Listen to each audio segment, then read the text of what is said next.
FSN Radio. It's all about what's next. Go to financialsurvivalnetwork.com and sign up for your free weekly newsletter. You'll also get 3 free reports. The Financial Survival Network.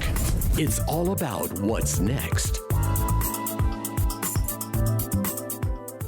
Welcome. You are listening to the Financial Survival Network. I'm Kerry Lutz. Today is March 28th, 2017. Quarter is winding down. So 3 steps and a stumble. Does it still apply? Have the markets outgrown it? Well, it's an old rule, almost an old maxim of Wall Street. And Danielle Park is here to opine. Welcome back, Danielle. Hope you're feeling a little better now. It's coming. Yeah, well, you're still in winter up there in the north, and we're getting into summer here in the south. Yeah, well, it's spring for sure. There's hardly any snow anywhere, and everything's covered in sand and dirt. So sand and dirt, which salted dirt. I mean, salt and sand. Yeah. Yeah, it's time to clean up. The spring cleanup, right? Yeah, looking forward to it.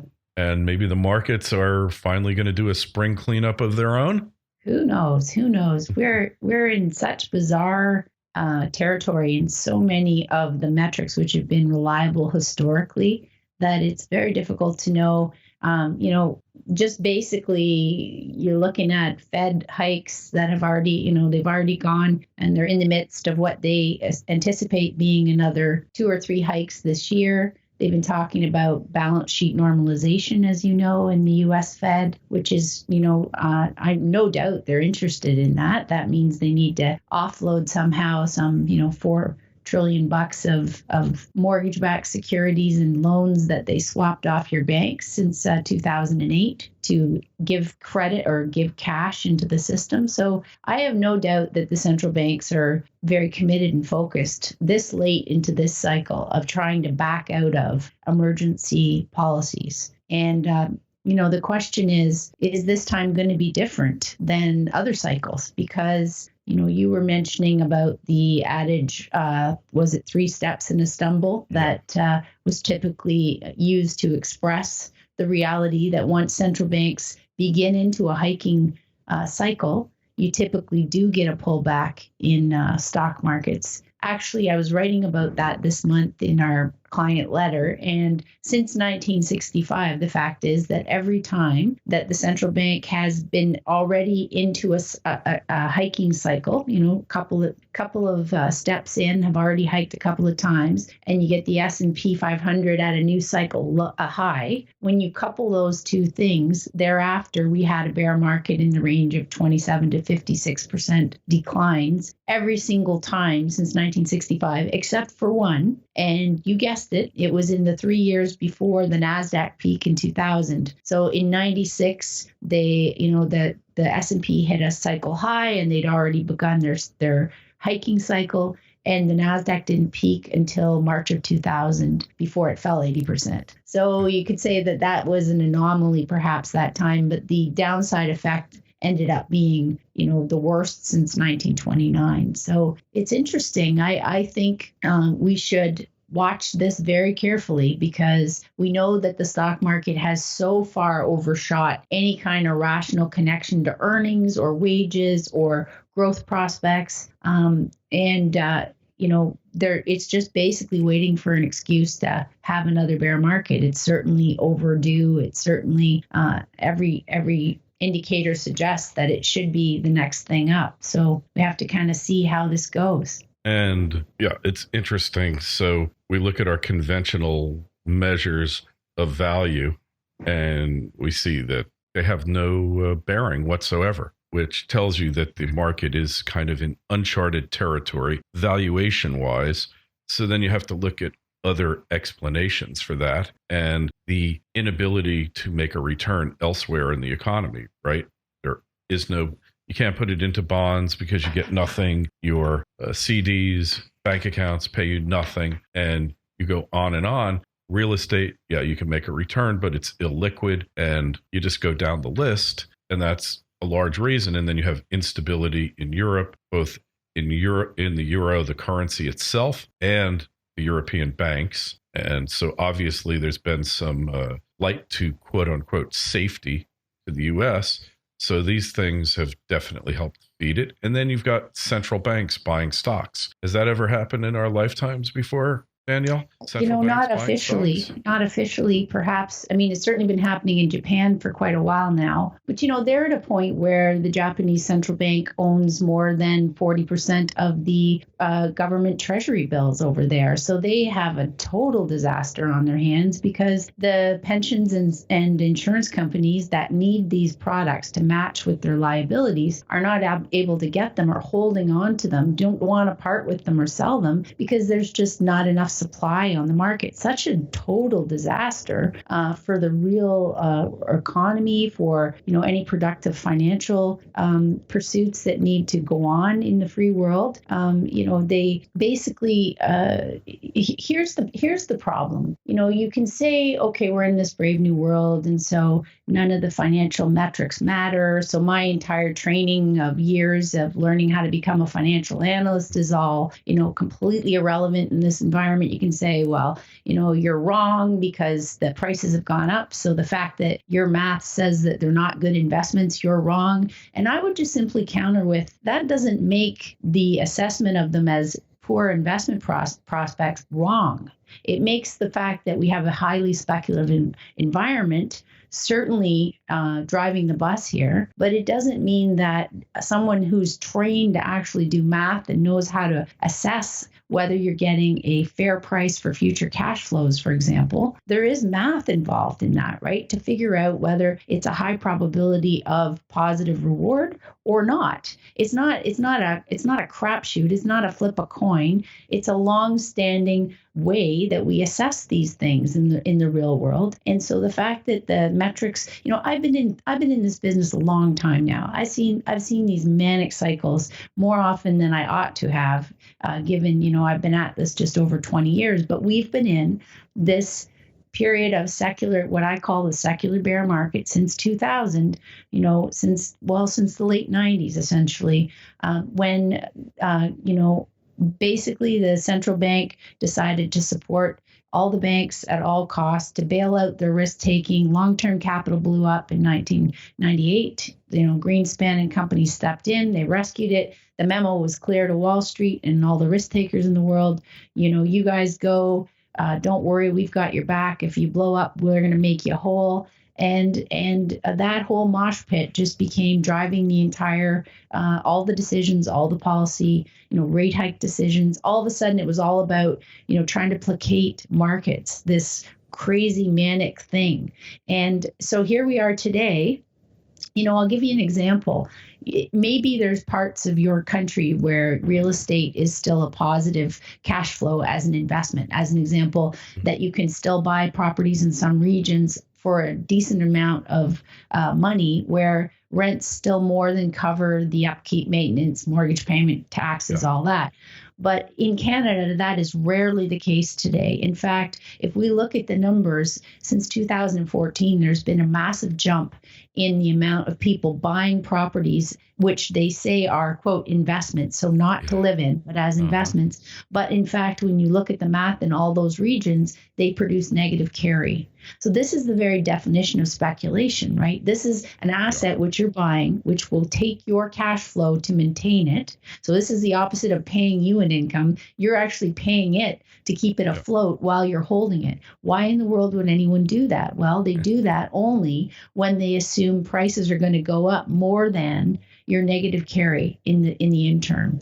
And that's the definition of speculation. And that's what's been driving, at the margins of these markets. And this is far from just Toronto and Vancouver. I can tell you, we live an hour north of Toronto, and the properties in this area have been jumping 30 to 60% in just the last year.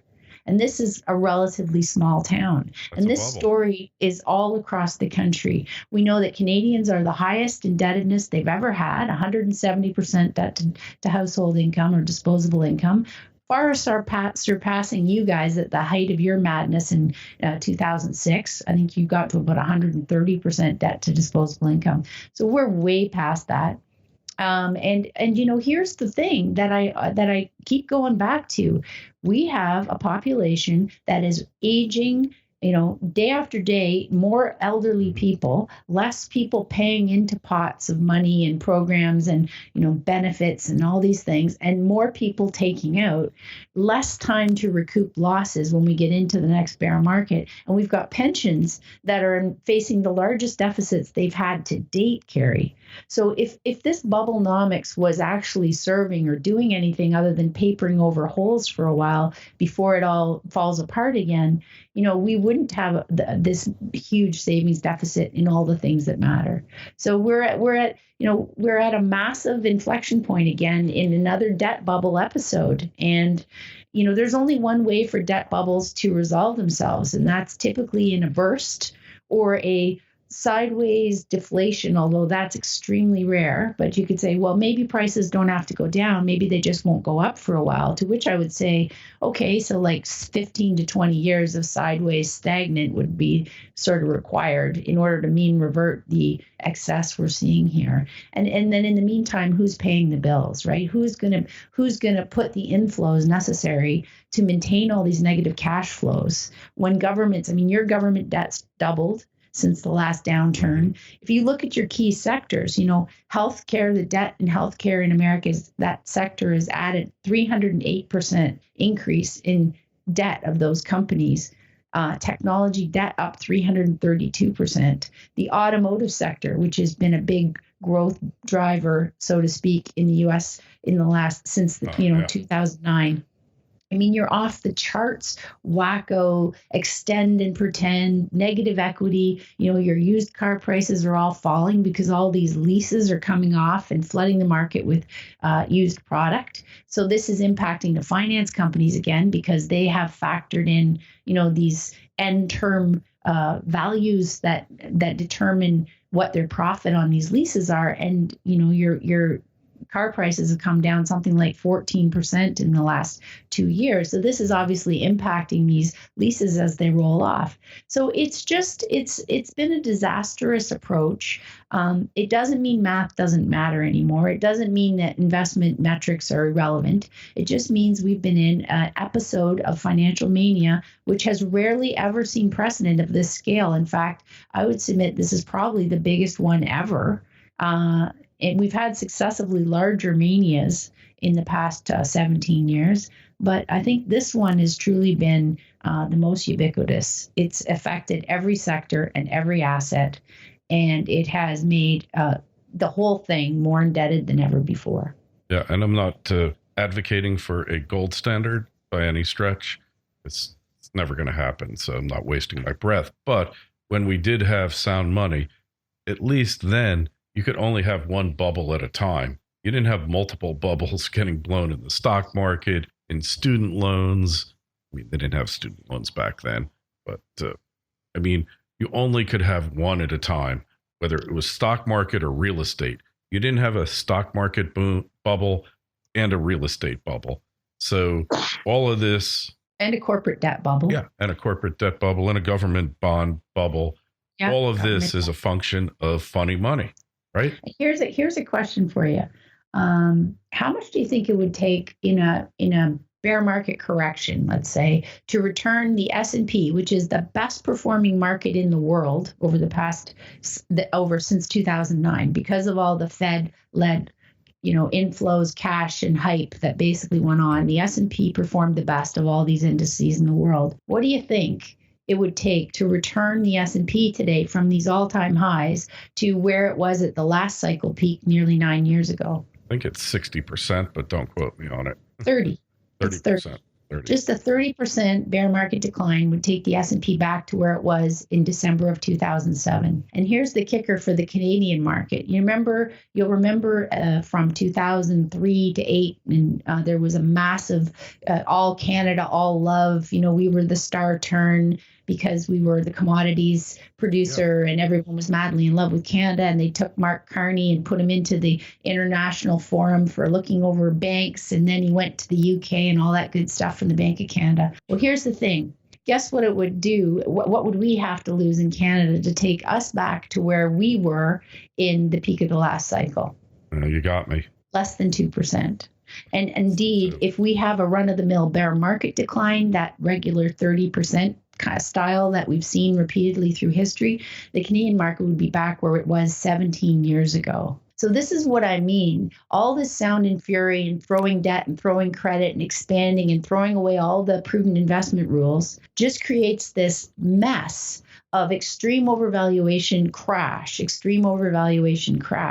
And ultimately, you're no farther ahead. You have more debt. The values mean revert. All that paper wealth that you thought you had evaporates because very few people are cashing out at those levels. Mostly it becomes this scramble to get in at those levels, and a lot of the people are trying to buy multiple properties. Like 2 weeks ago, we had in Toronto, the real estate expo. Okay. This was a fiasco of, incredible proportions, Carrie. It reminded me of the tech bubble, a tech boom, how to become a millionaire in tech stocks in 2000, how to become a millionaire in commodity stocks in 2008 style conferences that were running. This one was led by people like from the Home and Garden Television, and Tony Robbins came up flippers. to do the house flippers extraordinaire, and there was a firsthand. I didn't attend it because I couldn't stomach it, but a friend of mine was there who's a realtor, and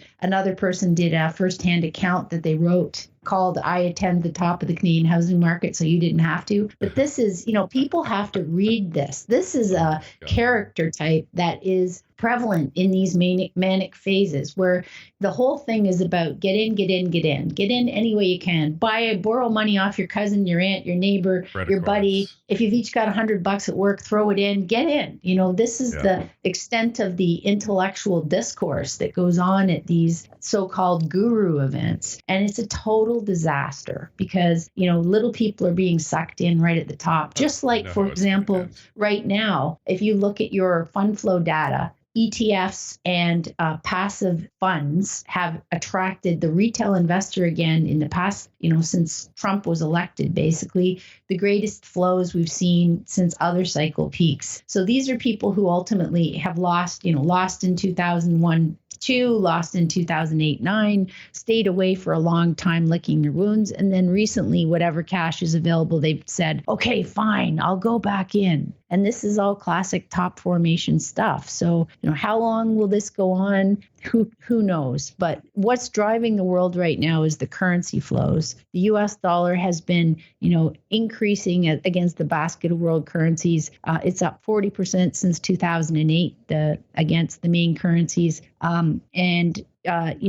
With the promise of further hikes coming from your central bank, with the Scottish just voted for another referendum today. Did you catch that on leaving they want, so they want to be separate. So you've got the pound getting pummeled, you've got the euro getting pummeled. Now that's actually been good for exports in the past few months. So that's what they needed, is they needed a decelerating currency after years of it being in a bubble.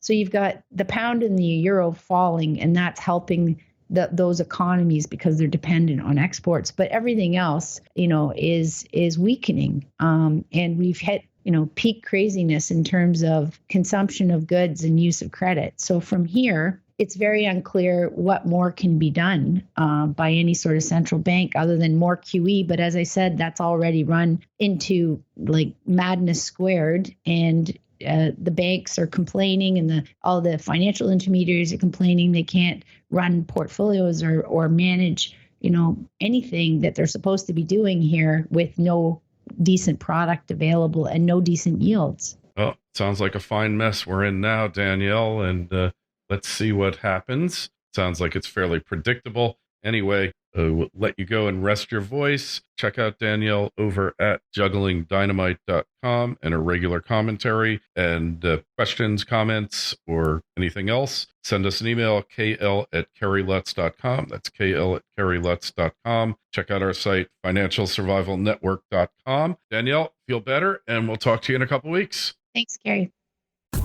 FSN Radio. It's all about what's next. Go to financialsurvivalnetwork.com and sign up for your free weekly newsletter. You'll also get 3 free reports. The Financial Survival Network. It's all about what's next.